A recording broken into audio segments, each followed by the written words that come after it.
Assalamualaikum warahmatullahi wabarakatuh. Perkenalkan, nama saya Puana Pradipta Putri. Di sini saya bersama partner saya yang bernama Neni Nur Aini. Di sini kami akan membahas mengenai pelecehan seksual yang lagi viral akhir-akhir ini.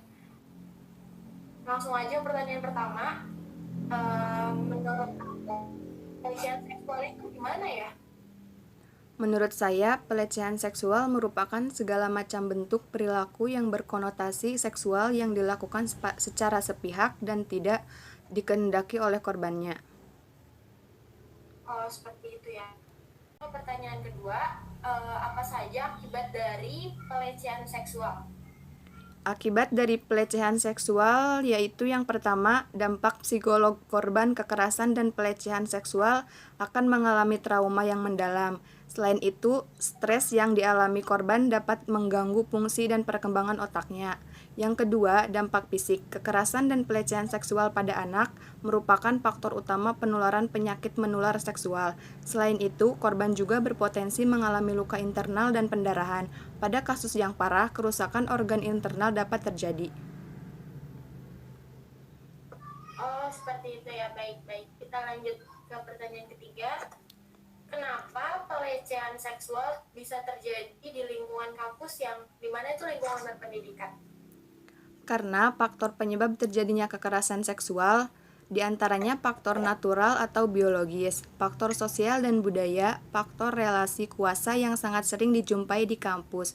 Korban kekerasan seksual merasa terpaksa, tidak berani, mengatakan tidak, bahkan menolak atau hanya diam ketika mengalami pelecehan seksual hanya karena si pelaku adalah seseorang yang memiliki kedudukan dan memiliki kekuasaan di kampus, entah itu sebagai seorang dosen, staf, ataupun pemimpin organisasi tertentu di kampus. Korban kekerasan seksual di kampus merasa dirinya tertekan dan takut, hanya karena statusnya sebagai seorang mahasiswa yang tentu saja akan masih berhubungan dengan pelaku, adanya ancaman serta diskriminasi nilai ataupun kesulitan atau bahkan tidak diluluskannya seminar proposal atau sidang skripsinya menjadi salah satu faktor korban tidak berani melaporkan tindakan pelaku. Oh, seperti itu ya. Pertanyaan selanjutnya, menurut Anda apa saja bentuk perilaku pelecehan seksual di lingkungan kampus yang dimana itu lingkup pendidikan? Menurut saya yang pertama menyampaikan ujaran yang mendiskriminasi atau melecehkan tampilan fisik, kondisi tubuh, atau identitas gender korban. Yang kedua, memperlihatkan alat kelaminnya dengan sengaja tanpa persetujuan korban. Lalu yang ketiga, menyampaikan ucapan yang membuat rayuan, lelucon, dan siulan yang bernuansa seksual pada korban. Ke pertanyaan selanjutnya, penanganan apa saja yang sebaiknya dilakukan ketika anak sudah mengalami pelecehan seksual? Yang pertama, pahami dulu ketakutan anak setelah mengalami pelecehan seksual itu. Yang kedua, jangan biarkan anak menyalahkan dirinya sendiri. Yang ketiga, segera minta bantuan psikolog. Oke.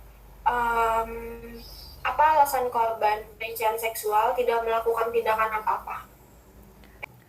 Karena rasa trauma ini menjadi dampak pelecehan seksual yang mendalam. Rasa takut teringat akan peristiwa pelecehan seksual membuat korban memilih menutup rapat dan enggan membahasnya. Dan juga karena ia akan mengalami stigmatisasi sosial dari lingkungan sekitar ataupun keluarga, bahkan teman. Belum lagi hinaan dan cercaan dari pihak berwajib juga. Hal ini yang membuat korban lebih memilih menutup diri. Oke, lanjut. Apa dampak psikis yang dialami korban pelecehan seksual? Dampaknya yang pertama, mudah gelisah, emosi tidak stabil, cenderung diam. Dampak yang kedua, mengalami gangguan jiwa seperti depresi dan gangguan panik. Yang ketiga, muncul gejala gangguan stres pasca trauma. Yang keempat, mengalami gangguan tidur dan kerap mimpi buruk. Yang keempat, menyakiti diri sendiri. Dan terakhir, muncul dorongan untuk mengakhiri hidup. Oke. Lanjut. Apa saja jenis pelecehan seksual?